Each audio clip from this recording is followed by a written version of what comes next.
Naalala ko pa nung una kang nakita, parang umuwi ang puso sa tahimik na ginhawa. Sa simpleng ngiti mo, may ilaw na dahan-dahan. Hinawakan mo ko na parang hindi nabibitawan. At ngayon nandito na tayo sa harap ng pangako. Bawat tibok ng dibdib ko, ikaw ang laman ng lahat.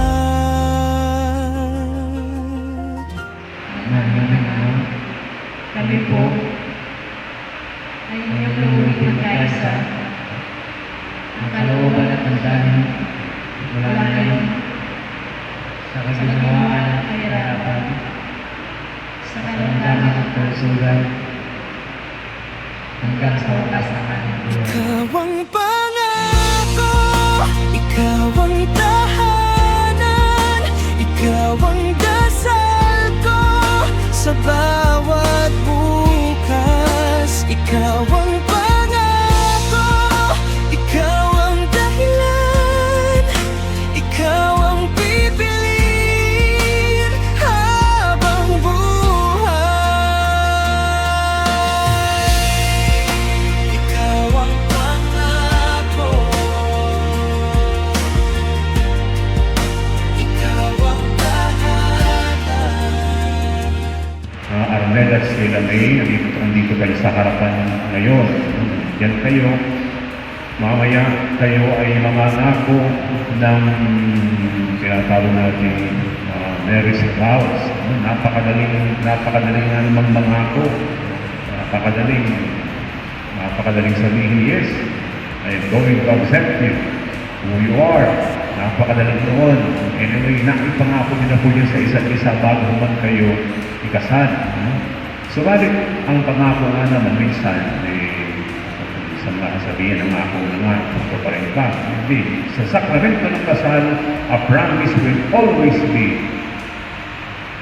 Kailangan nandun yung paninindigan sa pangako ninyo sa isa't isa. Ikaw ang pangako, ikaw ang tahanan, ikaw ang dasal ko sa bawat bukas. Ikaw ang pangako, ikaw ang dahilan, ikaw ang pipiliin habang buhay.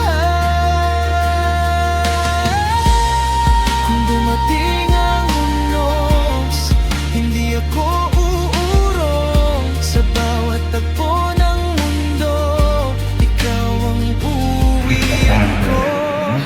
Ang Diyos ang siyang magbubuklod sa inyo with your promises of the yeses, that you are always being together, be together, hanggang sa wakas ng buhay ninyo. Nandito po kayo, ninilapin ng mga magulang.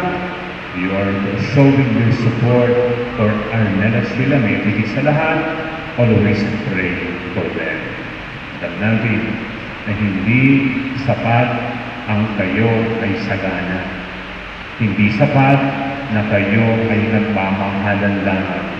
Kundi, lagi nandiyan sana ang Diyos sa gitna ninyo. At kailanman, hindi kayo mapaghihiwalay. Ikaw pa rin ang una at huling mamahalin.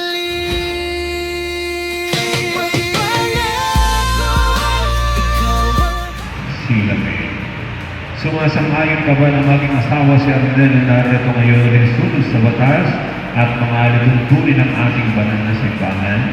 Opo, Father. Buong puso ba ang pangagalaw mo sa kanya ng iyong sarili bilang kanyang may bahay? Opo, Father.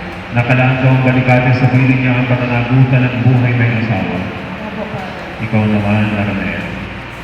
Sumasang-ayon ka ba na maging may bahay si Sila na inanarito ngayon na nagsunod sa batas at mga alimupunin ng ating banal na simbahan? Opo, Father.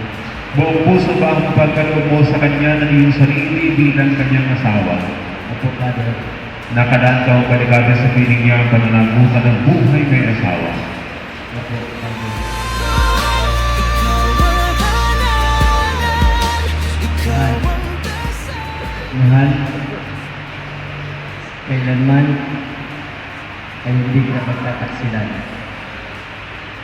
Isuot mo at pakaingatan ang sisig na ito bilang tanda ng aking pag-ibig at katapatan sa iyo. Sa ngalan ng Ama, ng Anak, ng Espiritu Santo. Amen. Hanggang dulo ng mundo. Kailanman ay hindi kita pagtataksilan. Isuot mo at pakaingatan ang singsing na ito bilang tanda ng aking pag-ibig at katapatan sa iyo. Sa ngalan ng Ama, ng Anak, at ng Espiritu Santo. Una kong kakapit, ikaw ang pangalan. Kailanman hindi kita pagbabayaan. Ibibigay sa iyo ang mga aras na to, tanda ng aking pagpapahalaga at pagkalinga sa kapakanan mo at ng aking mga anak. Sa ngalan ng Ama, ng Anak, ng Espiritu Santo. Amen. Mahal, tinatanggap ko